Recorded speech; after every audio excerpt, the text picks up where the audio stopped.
perlu belajar memaafkan setiap hari. Meskipun setiap hari meripati sepet, lihat apa yang dibuat pasangan hidupnya. Meskipun sakit hatinya, mengingat apa yang telah dibuatnya. Meskipun kembali sakit hati, merasa tidak dihargai setiap hari. Nah, coba direnungkan sekarang. Siap nggak ya hari ini aku belajar kembali menghidupkan karya roh dalam hidupku hari ini? Marilah kita bergembira dan memuliakan Tuhan, Raja yang Maha Kuasa. Haleluya. Dalam nama Bapa dan Putra dan Roh Kudus. Amin. Rahmat Tuhan kita Yesus Kristus, cinta kasih Allah, dan persekutuan Roh Kudus besertamu dan sertamu juga. Para saudara terkasih, kerahiman Tuhan yang terus mau menerima kita apa adanya, membuat kita punya kesempatan yang terus-menerus untuk mendekat kepada Tuhan. Apapun yang sedang kita jalani, apapun keputusan tindakan salah atau benar yang sedang kita lakukan. Dan itu memberi kita kekuatan baru untuk memperbaharui hidup setiap kali. Tetapi perlu dilatih setiap hari. Nah, kata mari di awal Ekaristi ini, kita hening dulu sejenak. Kita lihat kembali hidup kita masing-masing. Apakah setiap hari niat untuk memperbaharui hidup ini terus-menerus disadari dan lalu menjadi pengingat setiap hari di hadapan Tuhan dan sesama. Marilah kita berdoa.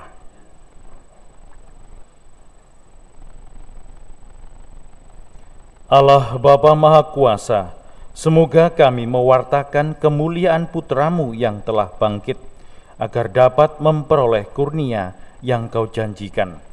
Demi Yesus Kristus Putra-Mu, Tuhan dan pengantara kami, yang hidup dan bertahta bersama Dikau, dalam persekutuan dengan Roh Kudus, Allah sepanjang segala masa.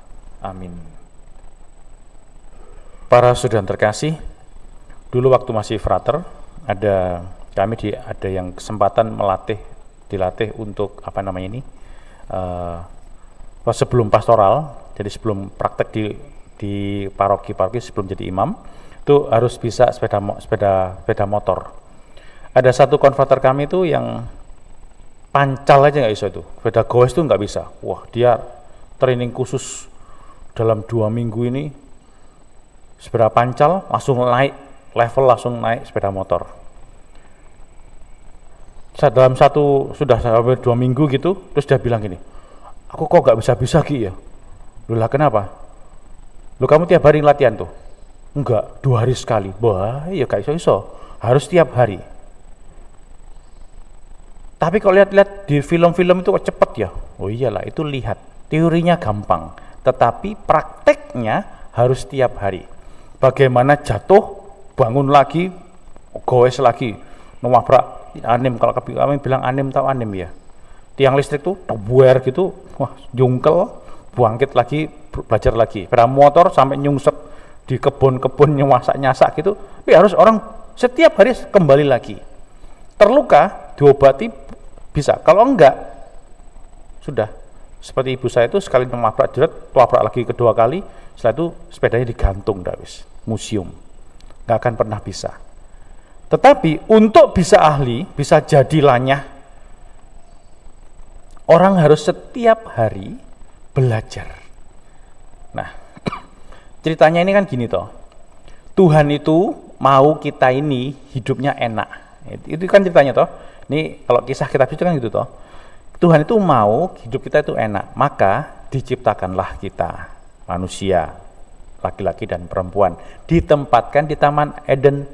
Wes gak usah macem-macem, hanya satu yang penting, kamu ikut apa yang saya katakan, gitu. Dengan cara itu ya, kamu boleh makan semua ini, tinggal petik, gak usah kerja. Loh, sekolah penak toh. Hanya satu syaratnya, yang di tengah itu ojo mbok utek-utek, jangan diotak-atik, jangan disentuh. Kalau kamu sentuh, bahkan nyentuh tok, itu mati.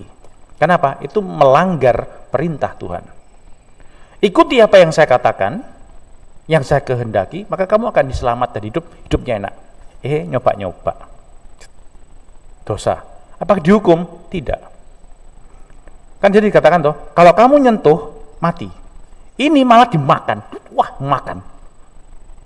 Dibagi-bagi lagi makanannya, dosanya ini. Harusnya nggak hanya sekedar mati, mati titi loh. Nyentuh aja mati, akhirnya makan. Ini kan, tetapi tetap hidup. Maka sejak awal, karya keselamatan Allah itu adalah karya kerahiman ilahi. Karya Tuhan yang terus mengampuni. Bahkan sejak awal penciptaan manusia, isi karya keselamatan adalah kerahiman ilahi. Maka Tuhan memberitahukan, ayo, ini loh caranya. Dalam kitab Taurat, macam-macam, para nabi diutus, hakim-hakim diutus, raja-raja diutus untuk memberitahukan cara kita kembali kepada Tuhan, hidup baik lagi, hidup selamat lagi, bangkit, dapat surga lagi. Nah, gitu loh gampangannya, selamat lagi.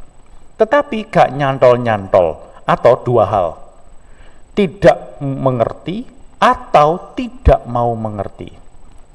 Wes ngerti, kalau disakiti itu ya, ampuni, doakan. Kok enak Romo? Jelas toh? Ngerti, tetapi tidak mau melakukan. Maka Tuhan gak serantan. Gampangannya kalau orang Jawa bilang itu Tuhan gak serantan. Jadi manusia dia. Jadi manusia, iso omong-omongan dengan kita langsung. Yesus itu.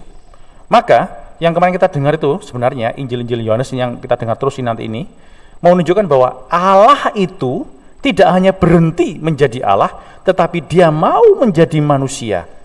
Allah yang menjadi manusia itulah Yesus, yang memberitahukan cara bagaimana kita bisa balik lagi sebagai suami.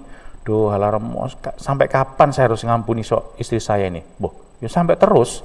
Supaya apa? Supaya Allah itu hidup.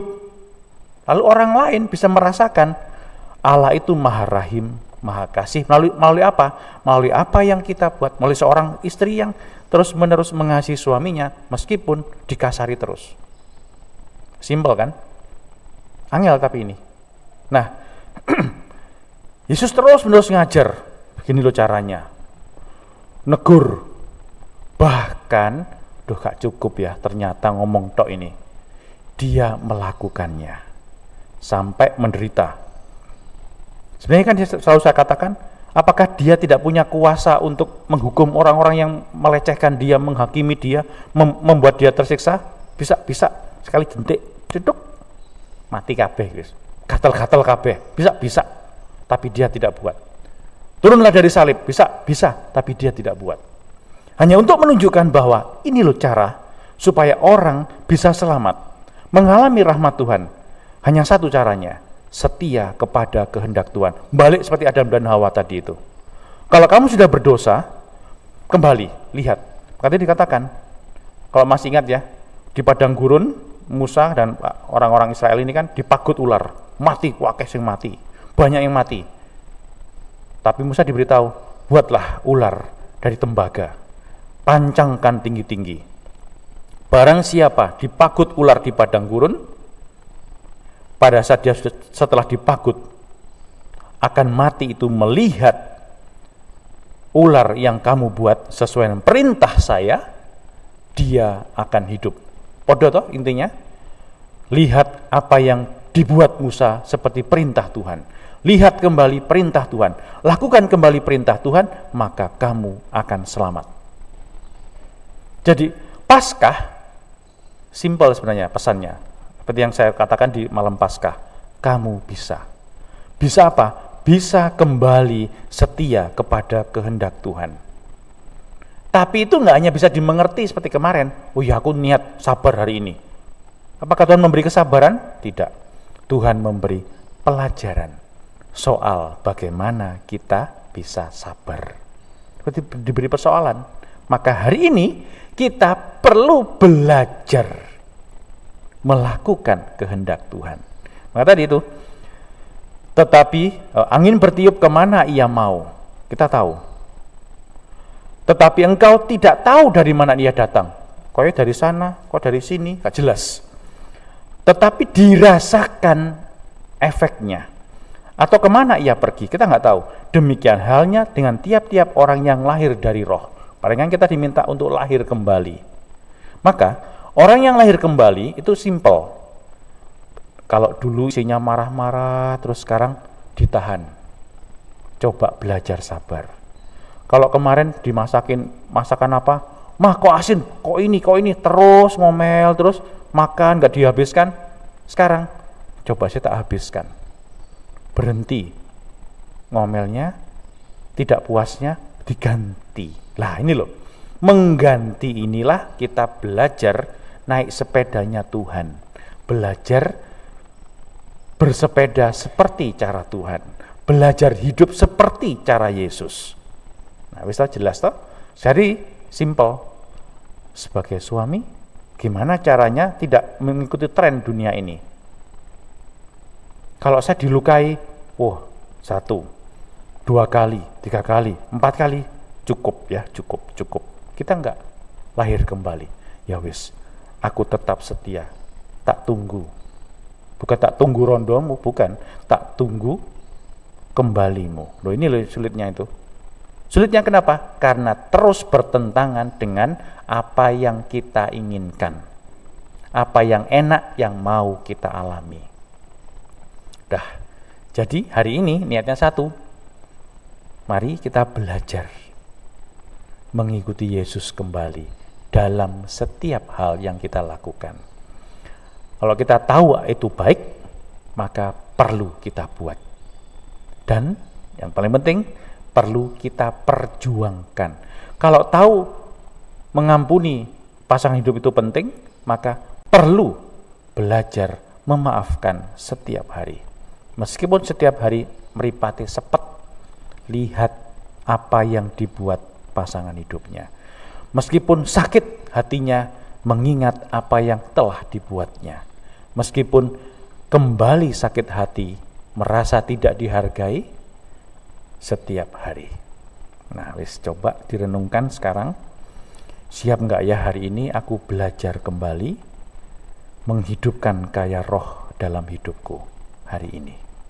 Kristus harus menderita dan bangkit dari alam maut untuk masuk ke dalam kemuliaannya. Haleluya. Marilah kita berdoa.